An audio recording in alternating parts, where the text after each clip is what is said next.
Je dirais plus que jamais, d'abord parce qu'on a un rendez-vous qui a été fixé par la loi de décembre 2010 au niveau des régions et des départements, au niveau de l'intercommunalité, et puis parce que la crise financière fait qu'on ne peut pas éviter un débat sur la manière d'administrer le territoire, les rapports entre l'État et les collectivités locales.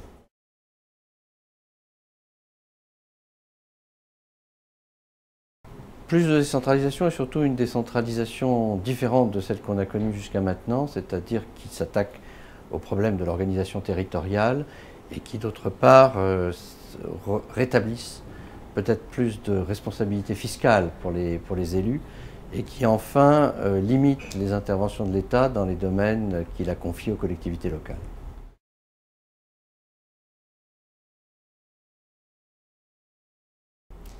Je crois qu'un choix essentiel, c'est que les élus soient plus responsables. Et ça suppose deux choses. La première, c'est que les réglementations soient moins contraignantes et que les bureaux parisiens interviennent beaucoup moins. Donc c'est le problème du transfert du pouvoir réglementaire, au moins d'une partie du pouvoir réglementaire.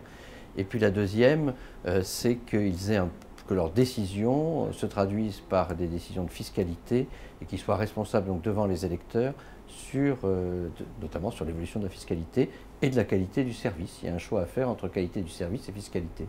Et il faut absolument accompagner tout mouvement de décentralisation d'une réforme fondamentale de l'État pour réduire le champ du pouvoir réglementaire et en conséquence ou en préalable les bureaux parisiens pour qu'il y ait moins de réglementation qui s'impose sur les compétences transférées.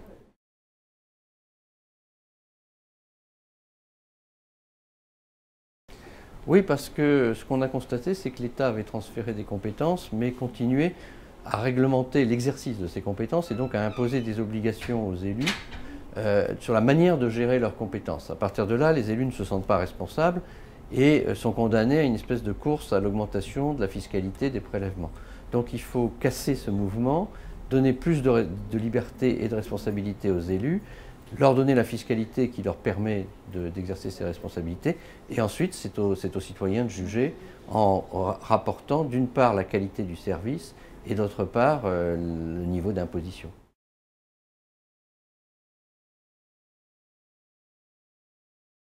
Le regard sur les 30 ans, c'est le fait que nous avons fait qu'une partie du chemin en 5 ans. On a fait 33 lois et 300 décrets, mais ce n'était qu'une partie du chemin. Et que depuis, il y a eu autant de chemin qui a été parcouru.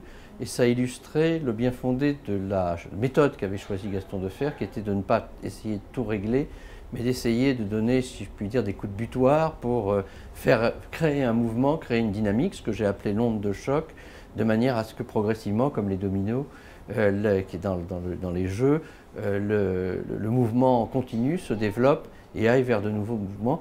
On a assisté à cela de manière constante jusqu'en 2008. Depuis 2008, il y a à l'évidence un tournant.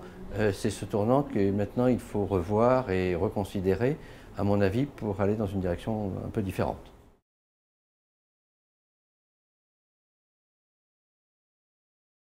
C'est d'abord la relation avec Gaston Defferre, qui était un homme formidable, avec une énergie extraordinaire, avec beaucoup de vision, avec une expérience politique et surtout une grande confiance, puisqu'il a fait confiance à des jeunes de 28 ou 30 ans, et qu'une fois qu'il avait accordé sa confiance, il nous a laissé agir et il nous a presque plus aidés que nous l'avons aidé, si je puis dire, à certains moments sur certains textes.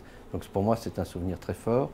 L'autre souvenir, c'est justement ce travail en équipe avec François Roussely, avec Gaston Espinasse, avec Claude Faure, avec d'autres, avec ensuite l'équipe de la DGCL. Et alors, effectivement, le souvenir le plus marquant pour moi, c'est d'avoir été nommé directeur général, à titre personnel, directeur général des collectivités locales à 30 ans, et d'avoir eu à conduire l'application des réformes qu'on avait préparées au cabinet du ministre avec une équipe d'une qualité exceptionnelle.